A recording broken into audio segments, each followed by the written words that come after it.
અમાર ભવ્યભાઈ તમે લાડવા પૂરીને લાડવા આ ભાઈ શું કરો લાડવા વેસો શેમાં લાડવા છે હે હા બધાય ને અમાર ભવ્ય જો જાદુગર કરસ જો કોને જાદુગર ગમે જોઈજો જો ભાઈ આંકો તો ફરો જાદુગર ઊંધું ફરીને કરાય થોડું લે અમાર ભવ્યભાઈ જાદુગર જો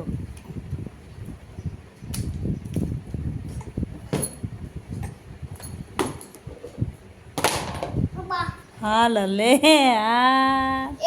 અમાર ભવ્યભાઈ જો લાડવા જાદુગર કર્યા હા ભવ્ય લ્યો હવે જાદુગર અંદર વહી જાય પાછું શું બધાને કહે હાલો મિત્રો અમે ગણપતિ લાડવા બનાવ્યા છે તમને કોઈને ખાતા હોય તો સબસ્ક્રાઇબ કરી દીધું ફોલો કરજો સબસ્ક્રાઈબ કરી દીજો ફોલો કરજો મારે ભવ્યનો વિડીયો ગમતો ફોલો